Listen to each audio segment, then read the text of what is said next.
Ladies and gentlemen, a very good evening and a warm welcome to the Red and Blue Review. My name is Nick Philpott. I'm going to be your host for the next hour. Joining me tonight, first of all, up in the top right-hand corner from the Brady Bunch, we've got Greg Ellis. How you doing, mate? Yeah, I'm good, thank you, Nick. How are you? All good, buddy, all good. Bottom right-hand corner of the Brady Bunch, we've got Fergus Tidd, all the way back down from Newcastle. How are you, mate? Yeah, not too bad. Thanks, Nick. Yeah, hope everyone's well. And waiting for him to unmute for the Echo, Mr. Echo, Gel Holyoke, the wingman. How are you, mate? I was about to say something. Yeah, really good, thank you. Evening all. Good stuff. Look, coming up until the show, ladies and gentlemen, we're going to be talking about Sam Johnston's new contract, the FAB. That's nothing, not a Thunderbirds reference. We're going to be talking about yesterday's game, of course. News on the newsstand, if you haven't heard it. Lots of stuff about the Palace ladies and some up-and-coming fixtures. But before we get into all that, simply go to the redandbluereview.co.uk where you can find all of our podcasts that we've done. And boys, you've done a few with us now. How many have we done in the past? I've got no idea. There must be a couple of hundred on there. Greg, you're more of an expert on it than I am. Yeah, crikey. It's probably about 6 years worth now, isn't it? Maybe 7 years. So it's a lot. And also some great interviews with John Solarco, four-parter from Steve Cobble, obviously with Jim Cannon. Jim will be back with us, I believe, next week. I know he's busy tonight. Please like and subscribe on our YouTube channel. Really important. Please like and subscribe on our YouTube channel if you haven't already done so. I can see all your evening alls coming through on the chat. And again, before I move on, I just want to touch on our Instagram channel. Okay, our Instagram page run by the talented Tom Clark Samuel. Ladies and gentlemen, if you're not on it, liked our Instagram page, please do so because he works tirelessly for it. And there you go. Look at that. As if by magic, he pops up on screen. Instagram, I think it's red_blue_review_co.uk or something like that. I don't do Instagram, but if you're on Instagram, please give me a like and a subscribe. So that's the introductions. Coming on to the first part, I want to talk about the great news, and I think it's really good news, is the fact that Sam Johnstone has put pen to, or is about to put pen to paper on a new contract, which will see him valid until June 2027. So that'll give us two very good goalkeepers, Super Sam Johnstone in goal. Documents, I understand this is from Fabrizio Romano on Twitter, so it looks as though it's pretty close to being done and dusted. And there is an option, apparently, for a further year after that. All the details will be, paperwork will be signed early this week coming. And so it's something I've been advocating. I'm going to come to you first, Greg, if you don't mind. It's something I've been advocating for many a moon. What we need in the Premier League is two competitive players for every position, 1 through to 11. We finally got it covered because we know that we're desperately short of players right the way across the squad. Okay, but we finally got it cracked in the goalkeeping department. Your thoughts, mate? Yeah, look, definitely. You need to have good strength in depth in all positions, and I know there's been a lot said about the value of the transfer of Henderson. And admittedly, not so great that he's sort of injured immediately. So I guess that brings Remy Matthews into the fore, I guess. But having two players of comparable quality to interchange, that's dreamlike scenario. So that can only be a good thing. So yeah, I'm all for it, Nick. Joe, it's something you and I have been advocating for so many years, and I know we're making it sound easier than it is, but to have a good cover in both departments, in one department, is crucial in it. And I think the classic example of that yesterday was with Tyreek Mitchell. Good news on the Sam Johnstone front? Yeah, I mean, to be honest with you, I mean, we've had that for a couple of years anyway, because when Guaita was number one before he threw his toys out of Bram, Sam Johnstone was two. So even though he hadn't had much exposure and we didn't really know how good he was, so yeah, it's just all it's doing. It's just making things rock solid, and if we're led to believe that most of Europe are after our players, if they come calling for him, at least we'll get good money. So If nothing else comes good of it, it's decent backup and good sell on value. I'm coming to you now because I just want to touch on yesterday's travel carnage. For those that you don't know, that all the guys and girls, wherever they were coming from, King's Cross was closed for temporarily in the morning and closed all evening last night. I know Paul down in Plymouth didn't make it. He got turned back at Birmingham. Nigel, I know you're down, mate. I can see you all out in the chat. Even Noble's out there. Can I first of all congratulate Ian, Ferg, and all the guys that made that trip yesterday in atrocious. Oh, didn't you not go, Ferg? I didn't go, no. I didn't realise you were plastic. I'm sorry. Seriously, all the guys that made that trip, I'll take my hat off to you because, I mean, that was carnage yesterday. I know you must have spoken to Ian about it yesterday, Ferg. So your thoughts on the atrocious travel and stuff that went on yesterday? Yeah, I mean, you can only admire the supporters yesterday. Like you said, absolute carnage on the trains. The weather must have been horrific. Yeah, and to be honest with you, watching the game, you could hear the Palace fans singing. Even when we were 4-0 down, I think they were singing the Sam Johnstone song. It was, just fantastic support yesterday. Yeah, I watched it on the stream, and again, fair play to them all. I'm not too sure about the flag that was put up by our fans. I don't know if it's the right type. Jill, fill your boots, mate. Did Paul Bristow get there in the end? I know I saw some stuff on Facebook where he said, I think eventually he had to give up. It was a bit of a shame, really, because of all the people that travels, week in, week out. Yeah. Even a home game is the equivalent of an away game when you're coming from Plymouth every time. So, in fact, he just messaged Joe. He literally just messaged. There are still no trains from Birmingham to Newcastle even tonight, 24 hours later. So, Paul, good effort, mate. I know you went up on Friday. You stayed in the hotel on Saturday and couldn't get any further. Turned around and came home again. So, great effort, everybody. Shame the result wasn't anything to write home about. Now, we're going to talk about FAB. As like I said at the top of the show, this is not a Thunderbirds abbreviation. It's called the Fans Advisory Board, FAB. In March, we announced that the club were committed to establishing a new formal body for supporter engagement, where important issues can be discussed with senior club officials. Now, the voting has already begun on this, and I want to touch to you on. Obviously, we have a representative from the Red and Blue Review, who I'm delighted to say Tim Richards has been shortlisted for that.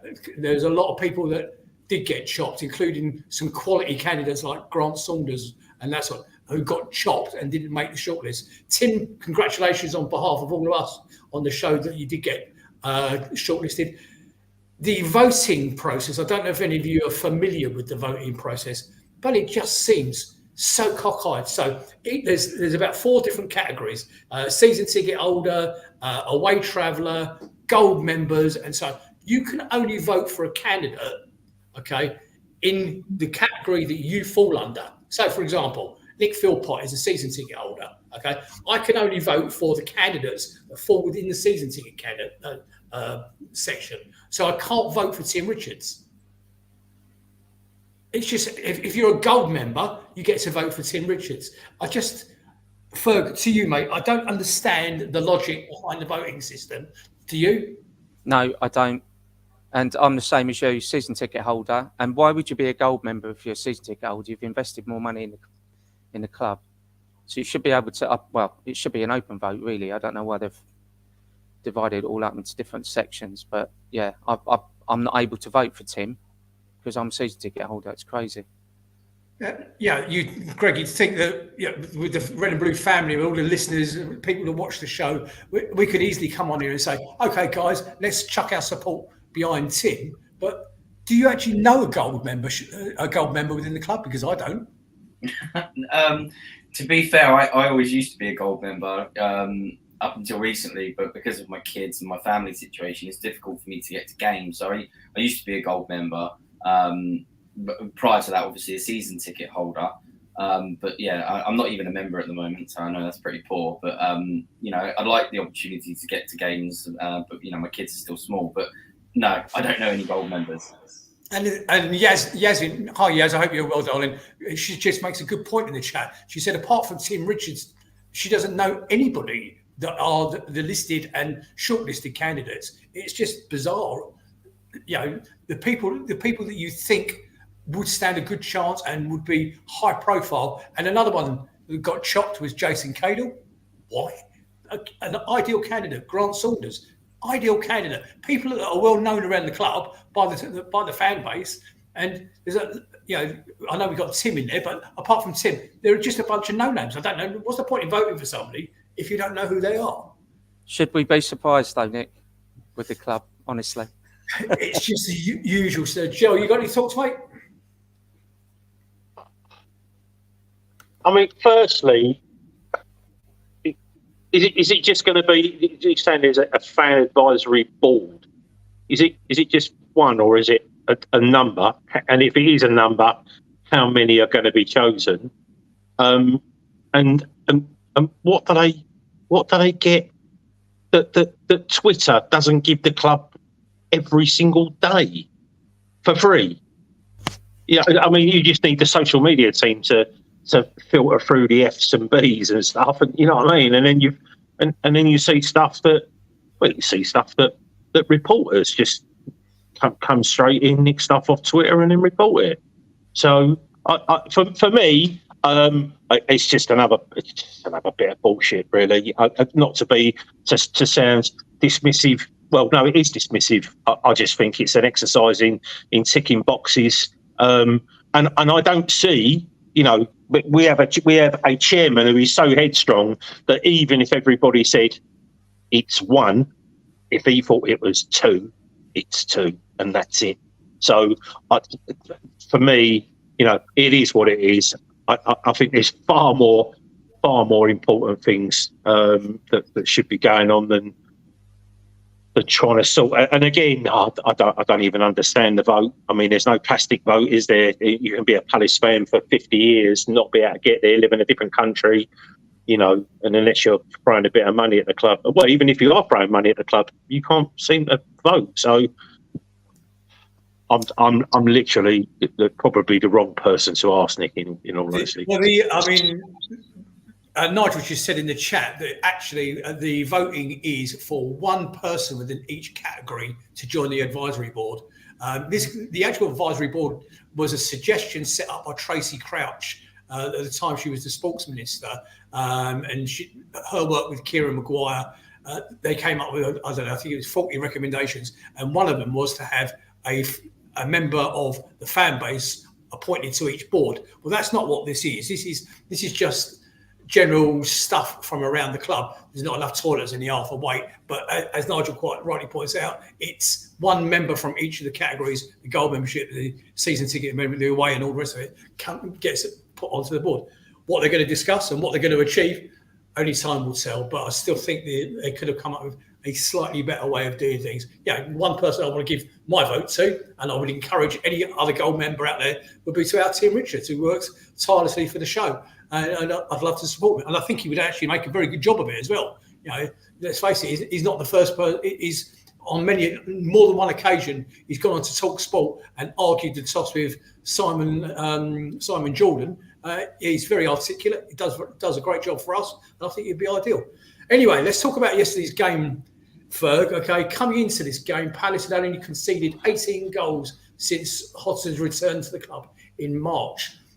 But they were opened up far too early from the start. Whilst everything stemmed from Newcastle's right, the returning Jefferson Lerma and Czech Decore both looked off the pace, and I'd agree with that. Okay, in the middle too. And I'd also echo that with the two centre halves that have been so good for us. Hodgson will be rightly concerned with such a damaging defeat, but there's still this is a rare enough off day for their team. With Michael Elise and Eze still out through injury, they lacked real threat going forward and arguably any pressing. Okay, Ferg, over to you to cover the game if you'd be so kind. Okay, you can keep it as long or short as you like. Okay, but I would like you to focus, if you didn't mind, on Lerma and Decore and Anderson and Geehee, because I don't think any of them particularly set the world alight. Over to you, mate. Yeah, well, you've pretty much summed up the game, Nick, to be honest with you. And when you asked me to cover it, I mean, it was painful enough watching it the first time, and then you have to watch it through again and suffer you're right. It just wasn't a great game.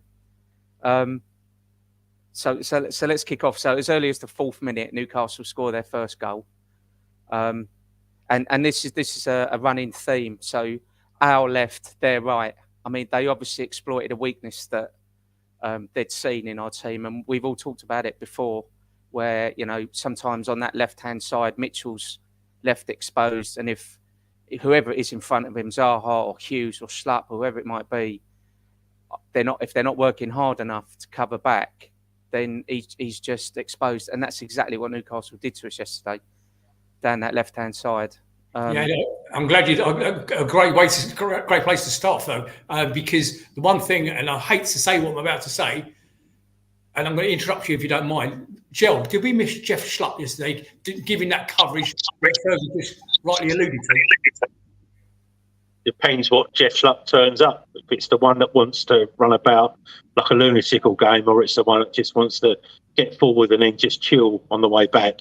But the thing is, and listen, I am not going to go after Mitchell in any way. The guy is still learning, and he doesn't have a mentor at the club, obviously, because he's also told to stick tight to Gay, because time after time, well, it's every single game when the ball goes out on the right hand side, he has to then come across instead of.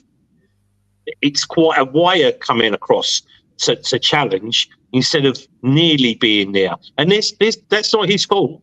He's coached into doing that, or being told what to do, so that the holes, you know, are not exposed, going straight through the centre. So yeah, if we pack the 4 defenders within 40 yards, you know, it gives any team that have got wide players, it gives them the chance to get the ball. And the other thing as well is if you're as good at crossing as what they were yesterday, you just need that little bit of time anyway. So. Thank you, mate. And Lucy was quite right to highlight. I hadn't mentioned the lineup because I think it's actually important with Johnstone, Ward, Anderson, Geehee, Mitchell, Decore, Lerma, Hughes, Ayew, Mateta, and Edouard, with those 3 players returning. I actually went into the game. Before the game, I thought to myself, "Oh my God, we're going to struggle up there. It's going to be 3 or 4." Okay. When I heard the team news, the 3 of those players had come back, and the fact we've even got a young Franca on the bench, I was actually at kickoff. I was actually slightly more optimistic. Ferg, over to you, mate, because we know 4 minutes later. Yeah, go on, Joe. Tell the truth. Tell the truth about 3 or 4-0. You said. Tell the truth. Come on, Nick. What he's actually alluding to, ladies and gentlemen, I'll tell you how it is. I even cocked that up as well. I'll tell you for 1 minute. So what he's alluding to is actually unusually for me, and I don't advocate gambling of any description, but I actually had a bet before the game. Okay, in fact, me and him had a joint bet, and I think his was a Desmond. I put down, Tuso, okay, and I actually put down 3-0 or above, okay, 3-0 or above. Jill, what you don't know, okay, is we didn't win that bet simply because what I didn't realise is attached to that bet was Anderson to get booked and one of their players to get booked, and I didn't see it, okay, and neither of them got booked, so we didn't come. Even though I won the bet, okay, I didn't get it because I didn't get it right. So that's what he's alluding to, ladies and gentlemen. Ferg, back to you, mate. Yeah, all right. So going back to the 4th minute, so there was a long ball out to Trippier, and I've got to say that, you know, the guy I thought he was superb for Newcastle yesterday. He just dinked like a little soft volley into Jacob Murphy, and I'm pretty sure he was crossing the ball. I know he'll never admit it in a million years, but I think the way he was looking to cross the ball, and he's looped it over Johnston's head.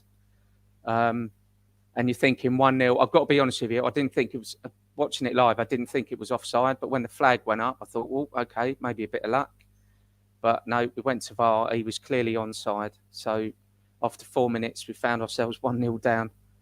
And that was the theme really throughout the game. I'll go through all the goals, but we were so exposed on the right. And you're right, it's not. You're right, Joel. It wasn't Mitchell's fault. He was doing his best. He was just. There was 2 or 3 Newcastle players in and around him on every attack. He was just outnumbered. He had no idea who to go to. They played it so clever. I mean, we lost. Newcastle were the better side yesterday, but tactically they were superb. They identified our weaknesses and they exploited them all throughout the game. I think our first chance came in the 8th minute, and it was a huge corner. Mateta headed wide of the post. And then the 19th minute, Mitchell had a shot from outside the box, which, you know, he kind of caught it with the outside of his boot, and it kind of looped over the goal. Didn't test the goalkeeper. But then for the next 20 minutes of that half, it was just all Newcastle, and it was attack after attack. Again, on our left-hand side, Longstaff setting up Murphy again. His shot was saved by Johnstone. Murphy beats Lerma. And on our left again, crosses for Johnstone. He gets a hand to it, palms it out straight to Gordon. And how he misses, I don't know. It would have been easier to score, I think, but thankfully he hit the crossbar. And then again, on our left, Murphy teed up Trippier. He crossed it from the byline, and Wilson headed it wide. It was just a running theme throughout the first half. And you're just thinking, right, well, look, let's just get in at half-time 1-0, and Hodgson can have his chat. He can identify where Newcastle are exploiting us and make some changes. But the typical Palace, not just one goal in the last minute of the half, we conceded 2. 44th minute, Wilson dropped deep into midfield. Don't know what he was doing there, but again, he found Murphy on their right-hand side, our left, and his cross was inch perfect, and Gordon just fired in on the far post. Go on, Joe. Did you want to say something about that? Yeah, I just want to cover off the second and the fourth goal. They're very, very similar in the way that Newcastle targeted getting the ball over the top of Gay and Anderson. So for the second goal, once the ball's floated over Gay, there's a 4-on-3 in their favour. If you just get as soon as the ball goes over his head, freeze frame it, and you'll see 4-on-3. And 2, Hughes had given up. Had given up chasing Gordon. I mean, he's a nightmare, Gordon. Anyway, he's not only is he ag, but he is very quick, and also he's up there to please at the moment, being his first big season. But yeah, it was very interesting. Let me just preempt, and so people will know as well, is that from a very, very early cross for the fourth goal, watch how they cut out the 2 centre backs. Go on, Ferg. Yeah. Okay. So that was 2-0. They got 5 minutes of injury time, which I'm not quite sure where that came from. But you're thinking, all right, okay, 2-0. Still got half a chance maybe in the second half. We're a better side in the second half anyway. And then 2 minutes into injury time, there's a long ball from the back. Gee tries to control it on the 18-yard line, doesn't he? And he makes a mess of it, and it just drops to Longstaff. And he just strolls into the box and drives a low shot into the far corner. And we find ourselves 3-0 down at half-time. Really, really, really, really poor game. Poor first half. I mean, it was a poor game anyway, but really, really poor first half. Ferg, Nigel makes a point in the chat that had we gone in at 1-0 down at half-time, would that have been a different set of scenario? You know, we'd expect Roy to change it. Would we have got anything out of that, do you think? If I'm going to be completely honest with you, Nick, I don't think we'd have come back. I think Newcastle were just too good for us yesterday. I think Decore and Lerma coming back from injury were off the pace. You know, I don't think they were match fit, and they've come in to start. I know they had the international break, but I just don't think they looked fit enough. And maybe the travelling for Anderson, and Gee was just, just took it out of them. And I think that's a valid point as well, Joe. I'd say the other thing as well, as much as we're a mid-table team, Newcastle are a very, very good side. They've been really, really good for a couple of years now. Irrespective of the money, they were on their way to building a really good side. They've got 2 or 3 lads there now that are locals that have come back. Burns come in, I mean, he loves. I know people say, "Oh, he's Brighton and everything," but I'm telling you now, Dan Burn walks into our side on the left-hand side. At left back, he's got pace. He's a baller. But they are very, very good side, Newcastle. And if they won't give you a sniff, they're not only are the players, the manager is under all sorts of pressure now with the money that's come in, because he knows that the minute they don't qualify for Europe, the minute that they have 7 or 8 really bad results, there'll be someone from Italy or Spain coming in for his job, because that's what massive money, that's what what trillionaire money demands, is success. They are a really, really good side. Every now and then we can give them a bloody nose, but that high press that they play for 90 minutes, and with the subs that they can bring on to keep that press up, and the challenge for places, for the same places, is what, without doubt, won in the game yesterday. Yeah, I mean, Brett Kemp's got a point in the chat where he says their subs that came on would have started for us. I mean, he's absolutely right, and I'll come on to it a little bit later when we're covering the second half. But before you go, I want to cover off and finish off the game in a second. I noticed Lindsay's out there from the DSA. Lindsay, Joel Ward's boot will be on shortly. Okay, I promise you. I hope you're well. And hello to you and Bruce. Ferg, finish off the game, mate. Yeah. Okay. So second half. Early in the second half, Edouard had a shot that was blocked by Lascelles, and then Newcastle. They had a chance. Murphy crossed for Gordon, but Ward managed to slide in, put the ball over the crossbar, so prevented it from going to 4-0. But that's that same pattern, that breakdown down that right hand side, where Wardy managed to stop it. 5 minutes later, it's the same again. Decore shoots for us at goal. Pope makes a save, throws the ball out to Trippier. Trippier down the wing to Murphy. Murphy right across. Wilson's there at the back post. No one marking him, and he just slots the ball home. It was so quick. It was 3 passes, wasn't it? 1, 2, 3 passes, and it was in. And then suddenly we're 4-0 down, and it was just, it was. Don't really want to praise Newcastle, but it was great football, and that reminds me, that's what Palace used to be like, wasn't it? We used to be a counter-attacking side. Well, I don't know if we still are, but we've just got so many of our attacking players out injured. It's kind of stifled us a little bit. We have to just quickly go back there. They stuffed PSG 4-1. Yes, PSG are a better side than us. You know what I mean? These are not unusual. These are not unusual results for Newcastle now. They're smashing teams, but they are a serious rival because of their money. I mean, the people think because they're owned by, they can have $1 trillion thrown at them or whatever amount of money. They can't get it all at once. This is what in financial fair play means, that they need to build and build and build. And it's like probably a 5 to 8 year project before they can start buying not like they would do, but the likes of the next superstars, before they can give people what will undoubtedly be in 10 years' time $1 million a week. But that's what they'll be paying.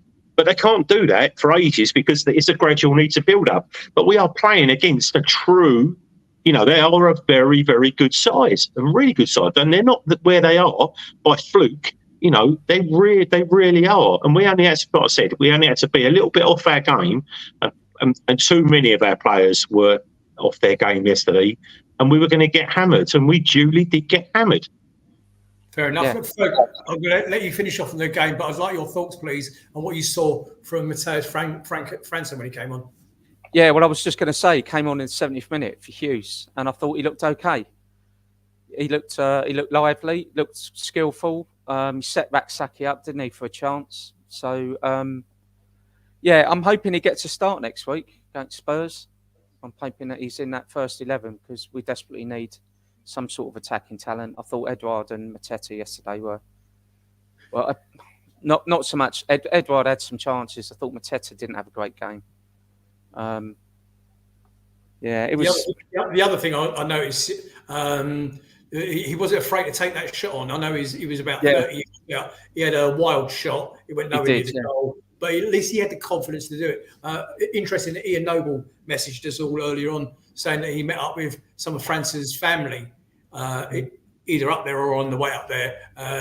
A whole bunch of his family, because they knew he was going to make his debut, so they'd obviously flown over. I mean, it's a great time for the kid, and I just hope we don't heap too much pressure on the guy too soon. Are you done there, Ferg?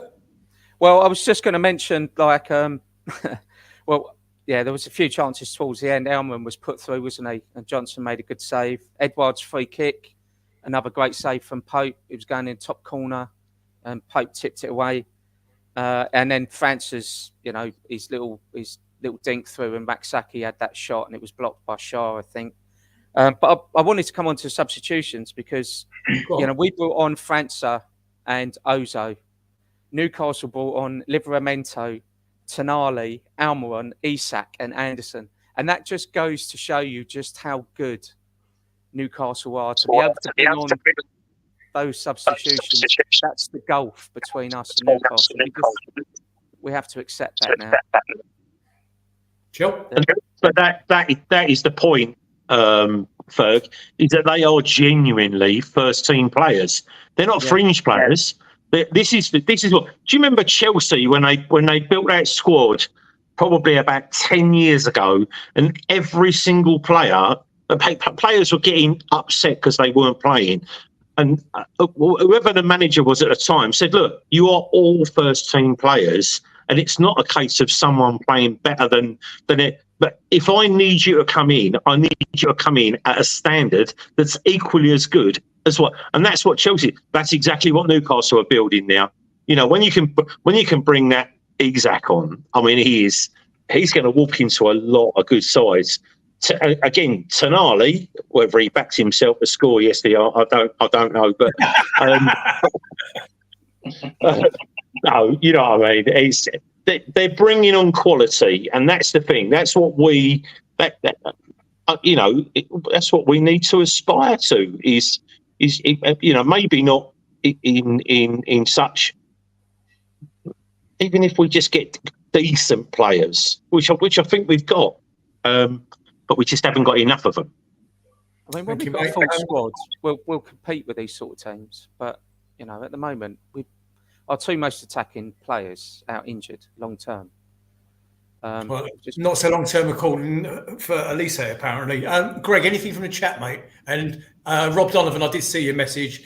Jill nicked your joke. The point was taken that he stole your joke. Okay, and cheers to you as well, mate. Greg, anything from the chat, mate? Yeah, I'll just run through a few of the viewers tonight. So we've got Daniel Garlick, Mark Callahan, Joan Wells, Paul Holden, Tony Quinn, Paul Bristow, the wonderful Ian Noble, Nigel Croucher, Rob Cranfield, and Tim is also in the house. Good luck, Tim, with your FAB application. I hope it goes well. Paul Glance as well. There is a few questions that have been raised. There was one by Tim, which was with regards to, will Roy see out the season? I think it's an interesting question, isn't it? I don't know if that's more reflective of Tim's opinion or whether that's probably like a genuine thought. Will Roy be under pressure? I think, going back to what you said about França, there's been some chat among a few people about will he or won't he start on Friday. A lot of people don't think he will. I think my 2 pence on the squad at the moment is that's the golf. That's what that additional money brings you. That's the leap that you make into Champions League football, and I think it shows where Palace are and aren't. And I think it can be frustrating for us as fans and to get on the boards back. I think certainly knowing that Blitzer and Harris have bought, the Washington Commanders for however many million, it's where their focus is, and perhaps they're more interested in just having a mid-table Premier League side. Maybe that satisfies their Premier League appetite. I don't know, but in order to be in those Champions League places, these are big signings that you need to make. We know there's a lot of prospect with that Isak, but it seems to me Palace are more focused, I think, on buying players to improve and sell on. And if you look at the players that Newcastle are signing, they're not doing that. They're buying proven quality, albeit at probably a marked up price. But they are going to be title challengers in a season or three. Thank you, mate. Right, I would like to touch on Joel Ward's boot. For those of you who missed it last week, ladies and gentlemen, the DSA that do so much wonderful work for the Disabled Supporters Association at the club. One of them is watching us tonight, as you know, CPFC Disabled Supporters Association. Joel Ward, signed boot, silent auction. This auction closes on the 12th of November 2023 at 9 p.m. Open to everybody. Bids are to be sent to info@cpfcdsa.org. That's info@cpfcdsa.org. The starting bid is £250. Now, what you've got to realise is that is the current club captain. That is the long-term servant of our club. If you'd like to be involved and you'd like to support the DSA, join them as a member, because they'd love to have you as a member. And you don't have to have a disabled family member or anything like that. Just join them. Log on to them. Tell them Nick sent you. Okay, and become one of their members, because the more members they get, the more support they get. So please do that. Have a chance of winning Joel Ward's boot, signed boot, silent auction, and it ends on the 12th of November. And we will be doing that every week. So what size feet does Wardy have, says Mark Callahan. It looks as though they're the size of a tennis racket, don't they? I think you're quite right, mate. Okay, thank you, Luce. Right, so how have the other teams got on since our last show? The under-21s haven't had a match since our last show. Their next match is the Premier League International Cup versus Monaco, Tuesday, the 24th of October at the VBS Stadium. Saturday, the 21st of October, the under-18s Premier League Cup, Newcastle United, was postponed for obvious reasons. And the ladies, I'm going to come on to the ladies in a minute, because they had a game today against Charlton Athletic, which was a defeat, sadly. And you can see that on screen. On the loan watch, how have our loan players done this weekend? No match for Boateng and Dundee against Aberdeen, the waterlogged pitch, no surprise there. Killian Phillips played it until the 5th minute of stoppage time for Wickham in a 2-2 draw against Peterborough United. Owen Goodman played the full 90 minutes for Colchester, letting in 2 goals in a 2-1 home defeat against Harrogate Town, if I can get it out. Kofi Balmer played a full 90 minutes for Port Vale and was booked again in the 45th minute in a 0-0 draw away at Stevenage. John Kamani Gordon came on in the 65th minute for Cambridge United in a 1-0 away defeat to Cheltenham Town. And lastly, Luke Plange came on in the 78th minute for Carlisle in a 1-0 away defeat at Portsmouth. Bloody hell, is there anybody that actually won this weekend? Right, some good news, and I'm going to find the paperwork shortly, okay, because I've got it underneath all this lot here, so you'll have to forgive me while I rifle through, is our ladies manager, our new ladies manager. Would you just bear with me? Her name is Kaminsky. I can't remember her first name. I've got all my paperwork around the wrong way. She has, Laura Kaminsky has been awarded the Barclays Championship Manager of the Month trophy for September by the League Managers Association panel. Crystal Palace have made an outstanding start to the 23. This is the ladies, of course, 23-24 under Kaminsky's stewardship, with September seeing them defeat Birmingham 2-1 at St Andrews. They then recorded their biggest ever victory, 9-1 win at home to Durham. okay, and only a late equaliser denied Palace a away victory at Sunderland at the end of September. Now, I wanted to spend 10 or 15 minutes talking about the ladies, especially today, because they were playing under the big top. Yes, they were away at Charlton at the Valley, okay. Sadly, however, so we're not going to spend too much time on it. Sadly, they came out they lost 3-2 away and didn't do me any favours because I've done a whole load of prep work on it. The team was Nat Negri in goal, Kirsten Riley, Hayley Nolan, Amy Everett, Polly Doran, Anna Philby, Sinead Hopcroft, Annabelle Blanchard, Ira Dennis, Elisa Hughes, and Molly May Sharp. And as you can see, it's they ran out 3-2 losses. But the other thing I wanted to tell you about is the Southampton game on November the 19th at 2:00 is at home at Sellers Park. So, Red and Blue Review family, I'm talking to all of you, not just the panelists, but the people watching us tonight and listening to us on the podcast Monday, Tuesday, Wednesday. Get yourselves down to Sellers Park. Let's get a big crowd in it and support the girls because they are having a cracking start to the season. Today, as an exception, of course. So well done to the girls for a good start of the season. Today was only a blip, as it was for the men's. So things will move on up. I'm sure they will. Right, Jill, I'm coming to you in a minute because I know you've got lots of thoughts on it. I want to talk to everybody. For those that you don't know, there was a big report produced in the Athletic this week with reference to the main stand extension. And it's one of those things whereby Jill and I have always said that they'll never put a spade in the ground in our lifetime. Well, it appears that somebody actually agrees with us, okay? So the report, and I've got the whole report here. If you haven't read it, it's on the Athletic. I don't know whether it's done by Matt Woosnam, because I did call Matt out about something inaccuracies a couple of weeks ago. Okay, so I don't know if this was actually built by him.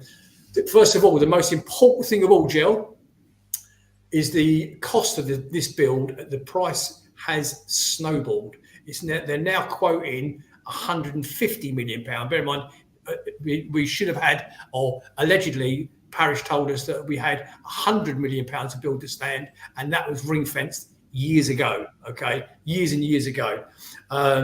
The start of the work to build the 13,500 capacity main stand and improve the other areas of the ground, which celebrates its 100th anniversary, has moved significantly closer due to the relocation of the residents in whatever that name of the road is. It was Wolsey Street, is it? Anyway, the houses behind. They've all gone now.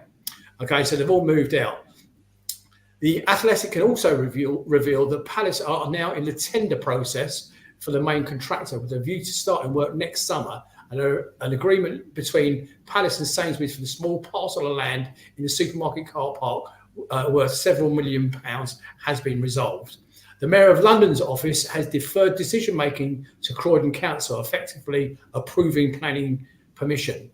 Now, Jill, it's a subject you and I covered years ago when they first started talking about this, okay?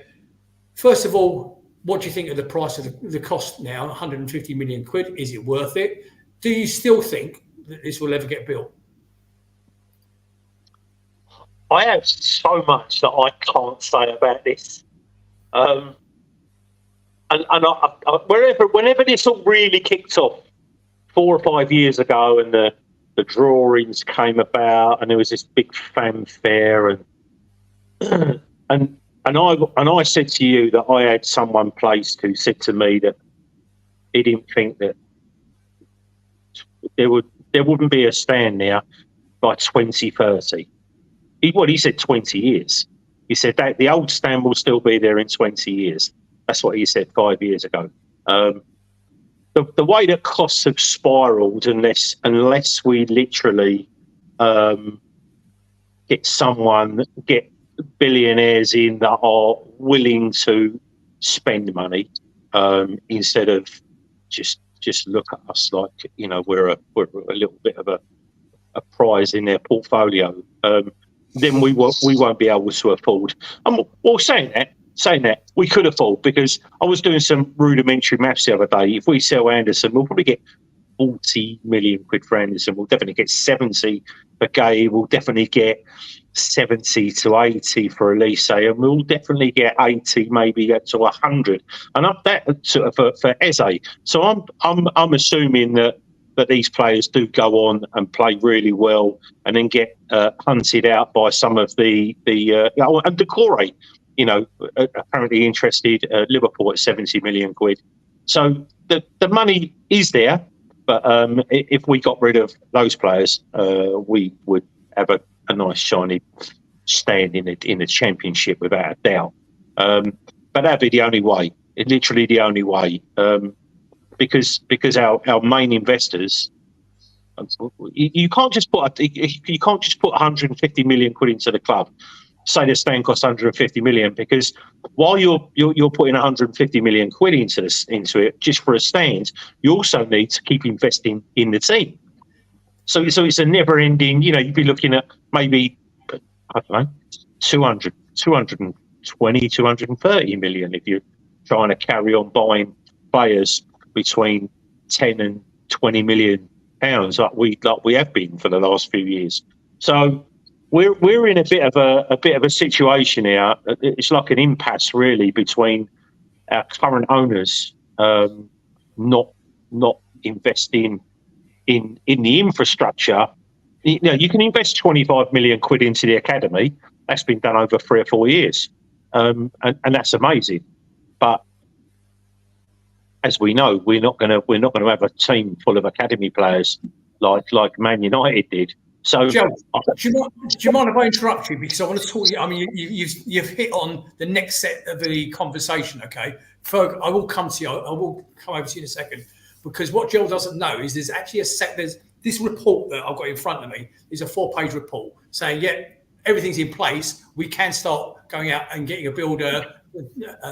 Some dodgy geezer, Tyler's quote for the bathrooms, Jill Holyoke, and all the rest of it. But the very next morning, after this was after this was announced from the Athletic, the very well-respected Price of Football broadcaster, Kieran Maguire, friend of the show, poo-pooed nearly every word of it. He said, hold on a minute. He said, and it's out there for you to also listen to. If you don't listen to the Price of Football, I strongly recommend that you do, because one of them, the headline was Crystal Palace finances not in place.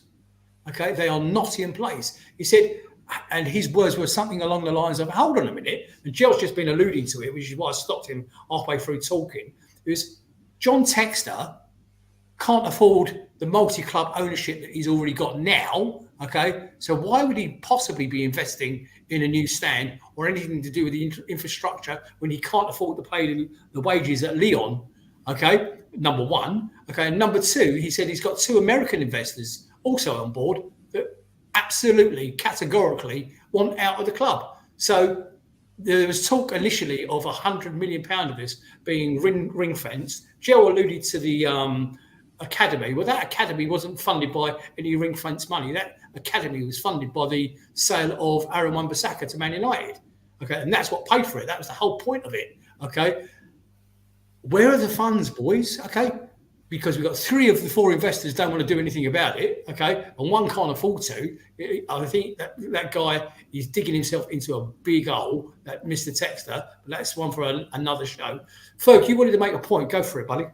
Oh no, you've just stolen my thunder there, Nick, because we've been told, and I hope it is the case. We've been told for the last, since 2017, when this all came about, that they had £100 million ring fenced for this, and they weren't going to touch it. And the academy, like you said, was being paid for with other funds, Wan-Bissaka sale, etc.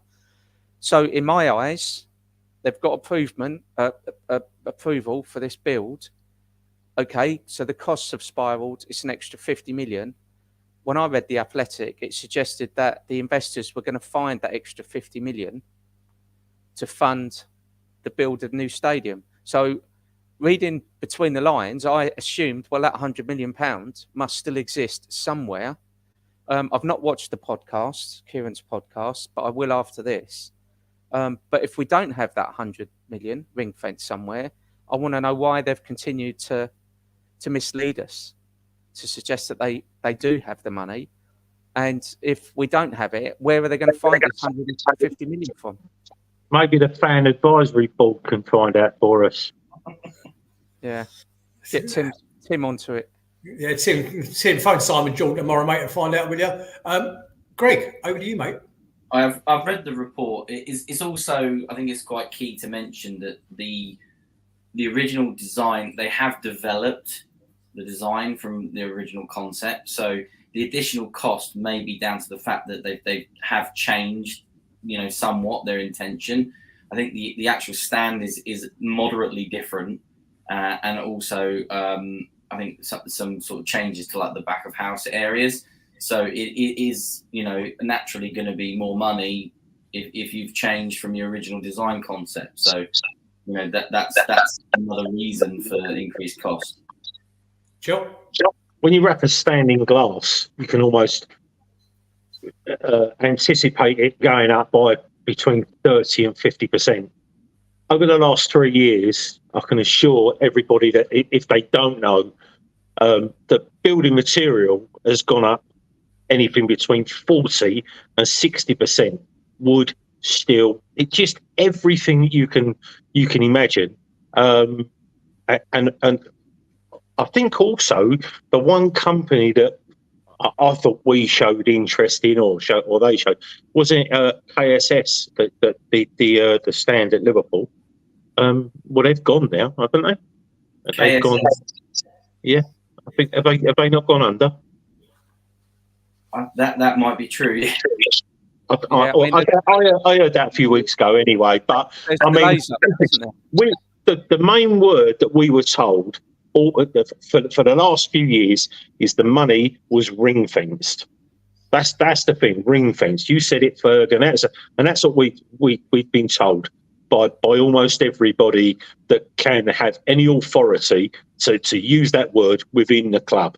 So for me, I mean, I just think that the only way we can afford that, quite literally, the only way we can afford that is by selling players. And we'll just. I've got another.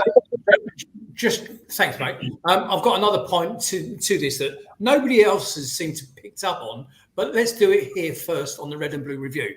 Okay. Now, my understanding is that the part of the build is to make out some other improvements elsewhere in the stadium. Okay. Number one, the gantry goes into the new main stand. Okay. Now, those of you who don't know, the Park Road stand is built down into the ground. Okay. And number one, again, I've heard it this week. I don't know if it's true. It's actually now listed, even though it's a 60s building, part of the Arthur is listed. Okay. So they can't improve the Arthur. They can't build on top of the Arthur because of the light restrictions on the people that live in Park Road. It will never happen. It will never happen. So answer me this, worldwide listener audience. Why are we going to move the TV gantry from its current location? Yes, I know it causes viewing restrictions for the occupants of the Arthur. I get that, okay. But why are we going to move the TV gantry from its current location to the opposite side of the stadium, looking back at the shithole that is the Arthur Way? Why would we do that? Greg, explain it to me, please, because I don't understand it. I didn't know they were moving the gantry. In all honesty, that is news to me. Why would they do that? I can only assume that in the new stand, it's just better facilities and that it's more sort of purpose built. Appreciate what we have works, but maybe there's a requirement for an upgrade, new like commentary boxes. Better facilities is my initial thought. Central heating. I like to see Jonathan Pearce up there in jail. I'd say the other thing is, the more that these grounds are built up and these soulless bowls are built, Selhurst Park is as much as people want to rinse us about it, it's becoming quite an iconic stadium within British football at the higher level, and that stand is a throwback to a bygone era. And I can see now there are loads and loads of people, purists, fans that was, apart from the gantry apart, it's dreadful, the view from the back. You know, I wouldn't even count. I mean, I can't believe that we can't build something on top of it or on the front of it. You know, I know you're taking away the facade of everything that's been done, but I mean, you know, but for me, that stand is almost iconic. There's nothing iconic about the old stand, but the new stands, you know, the Arthur Waite for me holds every memory. You know, since I started going in '77, I used to stand just down from the halfway line. You know, but a lot of fans will remember when the bottom third of that was terrace, and then there was like an 8 or 9 foot wall, and then the seating went up, you know, to the back. But for me, that never gets developed. It never gets taken away, because I love that stand. You do know it's all seated. I know you don't go very often now these days, Joe. You do know it's all seated. Just sort of pass that on. Yeah, no, I get that. But what I'm saying is, it's for me, you know, as a purist, you're seeing more and more people saying about the atmosphere, you know, the noise that can, the sound in Cellars. If only someone had the forethought to join the Holmesdale to the Arthur, that the noise would be unbelievable. But you know, some people they get involved with our club, and it as has happened over the last 30 years, and they have these dreams, and they are just pipe dreams, unfortunately. No matter how much money you think you've got or how determined you think you are, you know, the circumstances is always going to come up against us. So, and in this case, unless we can beg, borrow, and steal, or sell our players, it ain't going to happen. But I think selling the players is the only way forward. I think, well, restrictions allowing, I think we should make the Arthur Waite all standing. Sorry, say that again, mate. I didn't hear what you said. I was going to say, I think restrictions, you know, within with the restrictions that they say about, we should turn that stand into an all standing. You know, the Arthur Waite. Take the seats out and make it all standing like it used to be. Beautiful, mate. And Paul Glance in the chat is saying about they should enclose the corners. Well, part of the new design, Paul, and I hope you're well, mate, is the looking from the old stand towards the pitch. Both the left-hand side of that and the right-hand side of that will be filled in with glass dome like staircases and offices. That's part of the plan. So the Holmesdale and the old stand will be linked, and the White Horse and the old stand will be linked through this circular glass walkway things that go up. I suppose a bit like St James's Park, the way that goes up. And I understand, again, reading through some of the messages on the chat, that question about whether the Arthur is listed is very much in debate. I didn't say it was. I just said that's what I was reading a lot of on social media this week. I said, so if it's not listed, that's not what I was saying. I said there is word that it may be listed. Go on, Greedy Boy. Just looking in the chat here, it's come up a few times, and most recently by Tony Quinn. It's saying that it's going to take a stadium sponsorship deal for 10 years to make the stand viable. I suppose I'm not putting the question to you guys. Would you want to live in a world where it's called like the Aldi Stadium or something for 10 years? If it meant, you know, if it wasn't known as Selhurst Park, you know, is that something that you could let go of in order to facilitate it, or what's your thoughts? Yeah, Jill, before you answer that, Joe, because I want you to respond. Okay, St James's Park was the Sports Direct Arena. Nobody ever called it that. They always called it St James's Park. Yeah, but football sells its soul week in, week out. You know, the purists, the Palace fans will always call it Selhurst Park, but it's. I mean, Arsenal, the Emirates.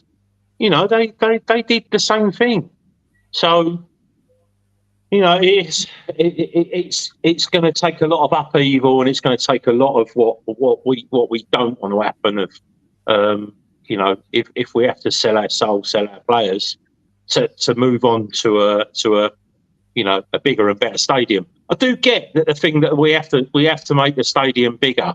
But for me, the antiquated way that I look at football, I still refuse to believe that the sports centre, that if anything was going to happen up there, it should be blocks of flats now, but it isn't. And I still believe that a deal can be done somehow to develop that into something so spectacular for our football club that it would overcome the NIMBYs, and it's a bit disingenuous to use the word NIMBYs because not many people would like a football stadium and 40,000 people ran their houses every fortnight. But sometimes you have to have a bit of give and take, and I don't think we get a lot for Sellers Park, 20 million, 30 million quid for that bit of land.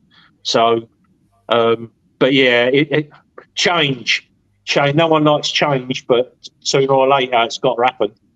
Thank you, boys. Very interesting chat. I don't think the Crystal Palace Park thing is ever going to get off the ground. There's too many councils involved, and we're financially too far down the road with the redevelopment if it ever goes ahead in Sellers Park. I always maintain Purley Way was the best bet, but we're going to leave it there because of the time. Guys, I want to talk about the upcoming fixtures, just so you're aware of what's going on, because there has been a fixture change, ladies and gentlemen, in case you don't know. So obviously this Friday we're at home to Spurs at 8 o'clock kickoff live on Sky, and then it's Burnley away, it's Everton at home, it's Luton away for about 3 people, and this is the most important one, is the West Ham away game has been changed to Sunday the 3rd of December. That's my wedding, I must remember that. At 2 o'clock in the afternoon, that is now live on Sky. So if you weren't aware, fixture change, West Ham away, Sunday, 3rd of December at 2 o'clock. And the last one on that list for early December, because we have got a busy fixture that's coming up. Okay, home to Bournemouth on Tuesday, 8 o'clock on the 5th of December. That can't be right. I think that one there must change, but that's what it's scheduled for at the moment. Okay, it can't be right because we're playing on a Sunday. So that will get moved to the Wednesday night. I guarantee you that will get moved to the Wednesday night. Anyway, thank you, Lucy, for that. There was one other subject I was going to cover this evening. I'll hold it back for another week, and that's the current salary structure within Sellers Park, because it's changed over the years. I'm not going to do that tonight. I think we're going to draw a line under it there, boys. Greg, Ferg, Gel, boys, thank you for joining us this evening. That was a good, interesting chat. We'll return to cover the Spurs game on Sunday, the 29th of October at 8 o'clock, of course. Please like, share, subscribe wherever you get your podcasts from. Tell everybody about us. We welcome along. I even know, because I read it earlier, there's actually a Brighton fan in our chat. So he's come from the Palace Brighton Binfest Facebook group. And he's welcome, okay? It doesn't matter that he lives down there and supports that lot, okay? And he has got a solar bowl. It looks like a bog seat of a stadium. We don't care. You're welcome to the Red and Blue Review. Ladies and gentlemen out in Facebook land or wherever you are, YouTube land, on behalf of myself, Nick Philpott, and this magnificent team, I can't do it without them. God bless. Take care. See you next week. Good night, everybody. Good night.